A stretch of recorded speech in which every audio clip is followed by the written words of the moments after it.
Hi everyone, and welcome back to Growing Up in Scientology. For today's video, I want to address and debunk a video that was posted 2 weeks ago by someone claiming to have been David Miscavige's underage sex slave held prisoner at Scientology's international base in Riverside, California from the age of 12. And this person claims to have bore 6 of David Miscavige's children. So you're probably thinking, that sounds totally legit. What's the problem? This is the kind of shit that gets me really pissed off.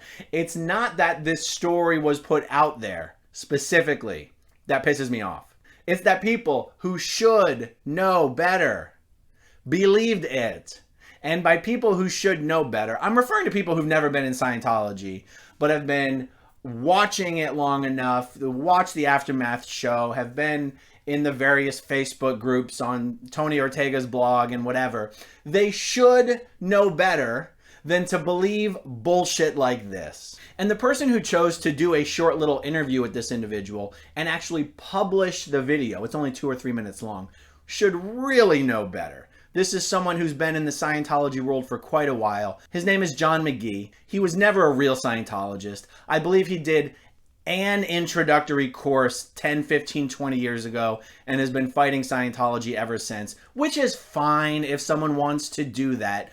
But if you're gonna do that, you damn well better know what the fuck you're talking about. The video that was published was literally 2 minutes long, and just so everybody knows what I'm talking about, I'm gonna show you the clip right here.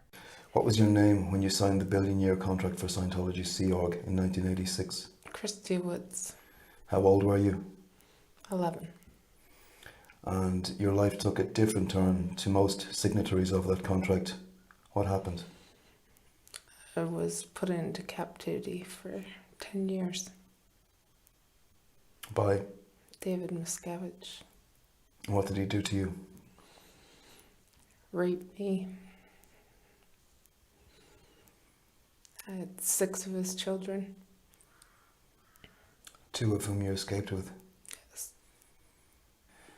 During your 10 years in captivity, Shelley Miscavige, the missing wife of leader David Miscavige, played no small part in your life. Can you describe that?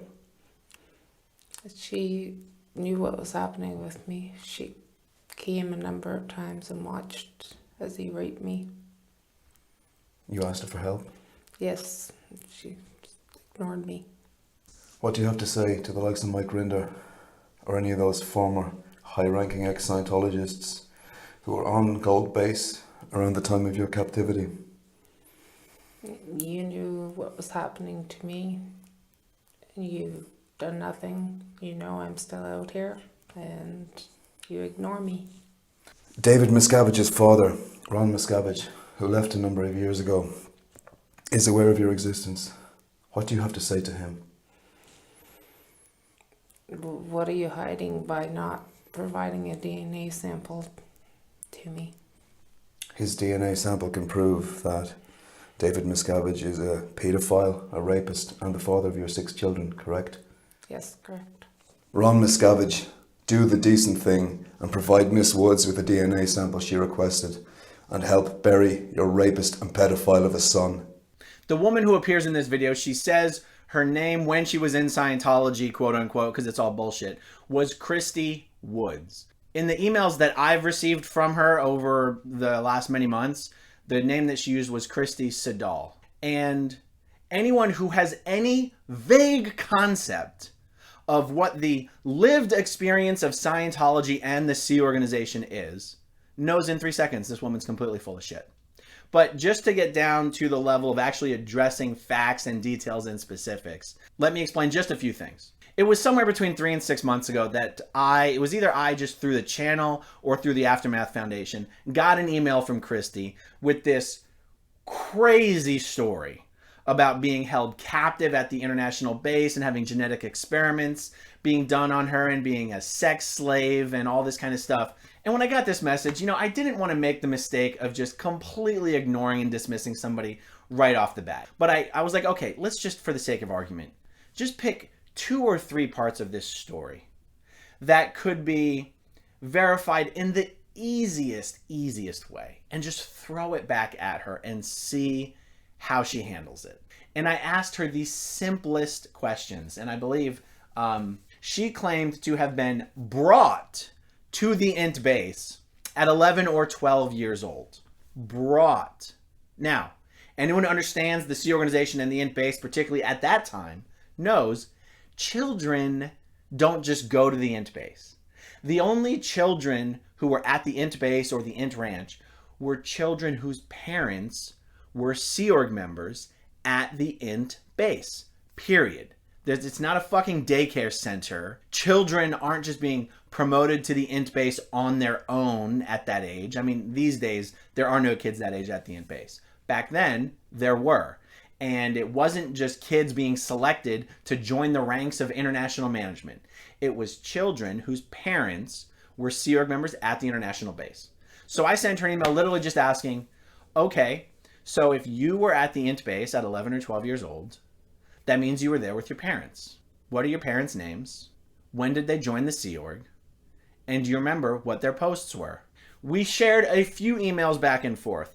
At no point did she ever even make an attempt to give me a coherent answer to any question I posed to her. Not even oh, I think it was this, or I think it was that, or giving me a partial answer. Just no attempt to even reply to my questions.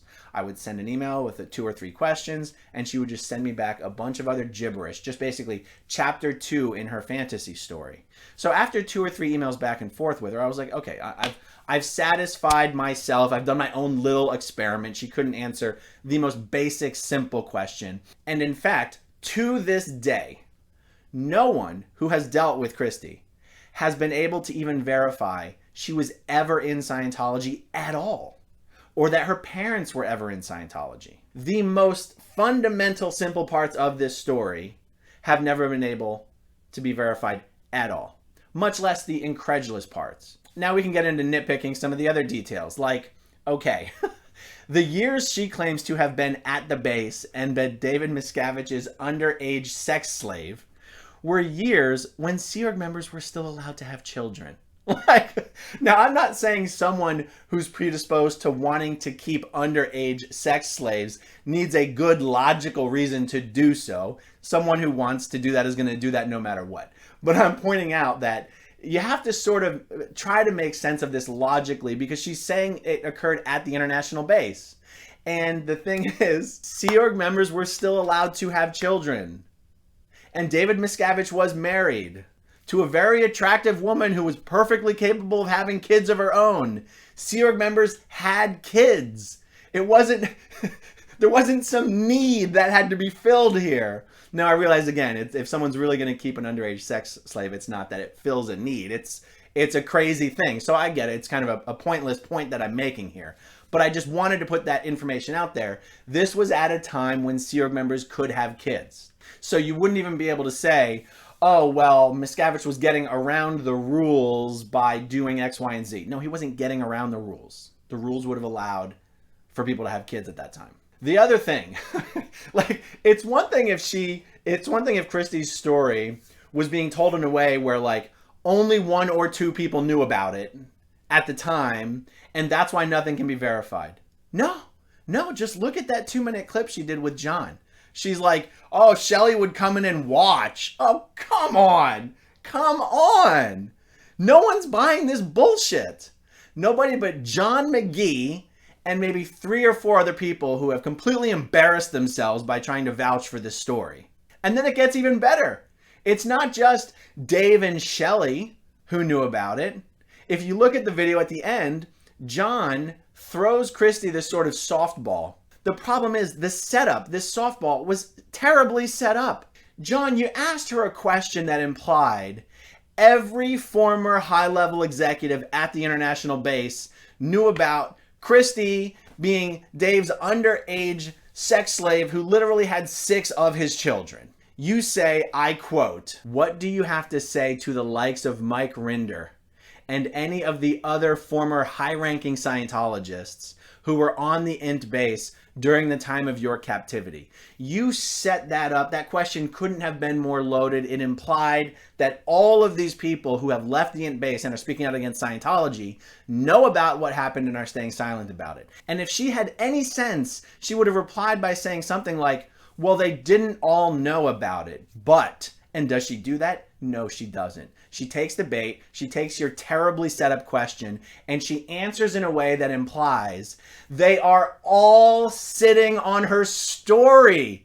Come on, John. How can you be so stupid? People who peddle false bullshit stories like this, and people, John, like you, who go to bat for such people and push these stories for their own agenda, hurt everyone. Doing things like this embarrasses everyone who actually have stories of abuse that they've told. And people like you, John, try to lump crazy ass fantasy stories like this that are so bogus it's ridiculous. You try to lump those stories in with the real stories, and then you try to shame people who want to tell you that this girl's full of shit. So for everyone who's watching this video who's not John McGhee, let me explain a little something to you. In order to understand crazy behavior, it can be helpful to understand the motivation that lies behind it. Here's John McGhee's motivation. John McGhee has a massive hard-on for Mike Rinder.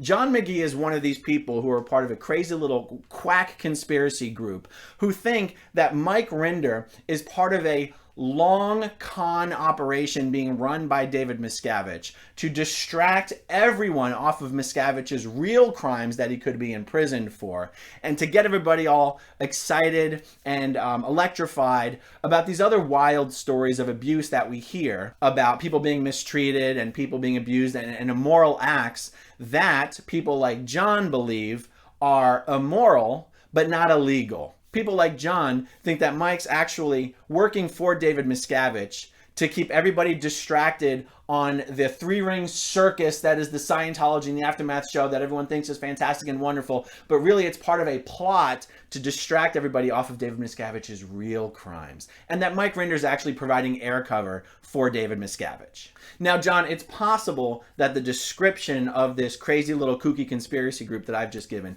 it's possible that you don't consider yourself to be a member of that group. So just in case that's true, let me restate my description of the group that you are a part of. If you are not a part of the group I just described, then you are most certainly part of the group who thinks that Mike Rinder has not told all to the authorities or to the audience of Scientology and the Aftermath.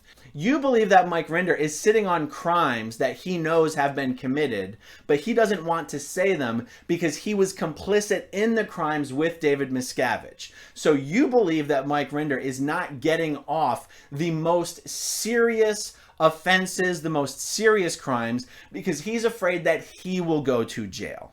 John, you are out of your fucking mind. You are an embarrassment to the entire former Scientology community. John, when you act like you believe Christy's story, I honestly don't know if you're just stupid or if you're lying. It's so much easier for me to believe that you're just lying, that you don't actually believe it. Because if you do actually believe this, I just can't believe you're that stupid. Christy's been trying to peddle this story to various people for the last 2 or 3 years. No one has bought her bullshit. Not even the tabloids would pick up the kind of garbage that Christy Woods is putting out. And I'm trying to be a little careful of the words I use to describe Christy herself, because I don't know if Christy is just lying, if she's just sort of a con person, or if she's just completely mentally insane.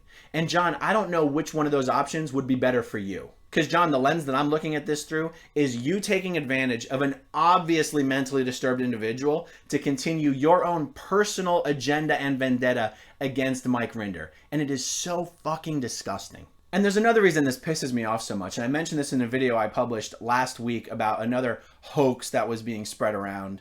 It was about Scientology's anti-Muslim letter. That was a complete hoax. And people were all too ready and willing to jump on board the train of believing that the Church of Scientology would actually send out a letter bashing Muslims. I mean, it was... Anyway, in that video, I explain the damage that can be done, and that in my own personal experience was done to me when bullshit stories are put out and people jump on them like they're facts. And I'm going to rehash this story real quick. From 1998 to 2000, so for me that was 17 years old to 19 and 20, depending on when in the year you're talking about. For this 2-year period, I had left staff at the Philadelphia org and moved to Los Angeles. And because I'd done so much training as a staff member, and I was 17 years old at this time, I was given a freeloader bill for $100,000. And Scientologists, when they have freeloader bills, they can't do any Scientology until they pay the freeloader bills. So I had left staff. I'd had enough at that time. And I said, fuck it, I'm moving to Los Angeles. And I moved to Los Angeles. And for 2 years, I had nothing to do with Scientology. I did not associate with Scientologists. I did not go into an org. I had no friends who were Scientologists. Nothing to do with Scientology. And I worked at an internet cafe called Cyber Java, located at the intersection of La Brea and Hollywood Boulevard. And this was my introduction to the internet. I mean, I knew what the internet was, but this was like, this is where I finally started spending lots of time on the internet.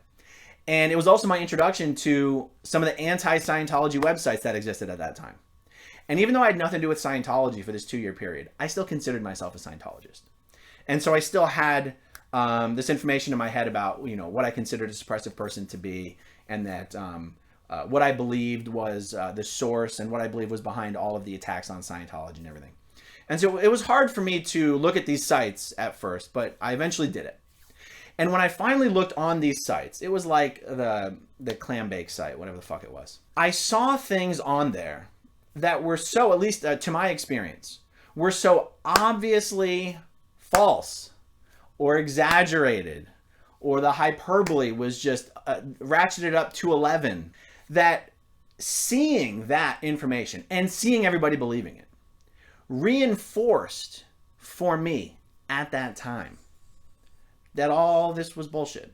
All these attacks were bullshit. All these criticisms were bullshit. They had ulterior motives and all this kind of stuff. And it allowed me to dismiss a lot of the information on that site that probably was true. But how the fuck would I have known? Because it was right up there mixed in with stuff that was obviously bullshit. And there was nobody actually differentiating on that site. Well, this is like, nobody was keeping them honest. It was too much. And I'm mentioning this because this was a period where I could have gotten out of Scientology at that time if I'd been exposed to information that was credible to me. And yet I wasn't. And after this period of my life, I went back to Philadelphia and rejoined staff to finish my contract to get rid of my freeloader debt.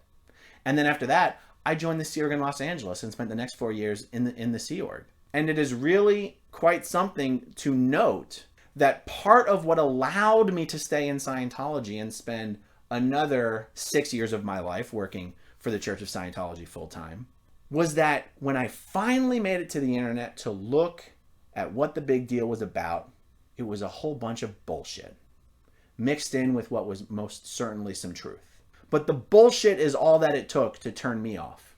Now, when I do videos, I intend my audience to be, well, the kind of information I discuss is for non-Scientologists. A lot of my videos are trying to explain things. But I'm doing it with the knowledge that my real audience are people who are still in Scientology. People who might be under the radar. People who are stumbling into this content for the first time. And I want them to be able to stumble upon my videos and go, well, this guy might be a fucking asshole for talking about this shit publicly, but can't deny he's being fair and accurate. He certainly doesn't seem to be an extremist. He certainly doesn't seem to have some unusually large axe to grind. He's sticking to the facts.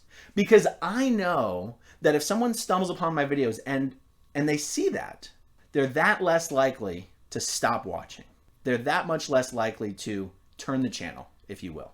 It's sort of the reverse of what Paul Haggis said when he saw Tommy Davis on television just bald-faced lying about the disconnection policy that exists in Scientology. And Paul already knew about the disconnection policy.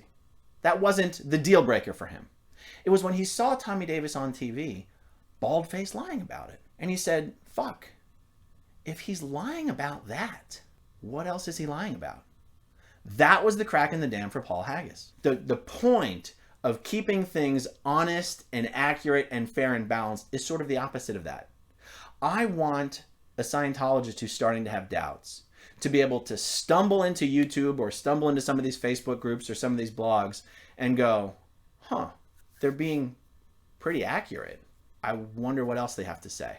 And so if my reaction to this John McGhee video and this Christy Woods bullshit story seems a little over the top or a little like, Jesus Christ, what's wrong with you today? It's because it is so destructive. It is so destructive. And like I said before, I am truly not sure if this is a case where John knows he's peddling bullshit and is just doing it because he thought he could get a sensational headline. Maybe he thought he could get a bunch of views. Maybe he just thought he could embarrass Mike Rinder. I mean, all he did is embarrass himself. All he did is embarrass Christy Woods. It didn't accomplish anything positive, and it could only possibly accomplish negative. So John, take that stupid fucking video down and figure out what the fuck you actually want to be doing of value in this former Scientology community. All right, that's all I've got. Thank you guys for watching. Talk to you guys soon. Bye. Okay, if you want to see my rock and roll songs, click right on this guitar. And if you want to see a different one of my videos,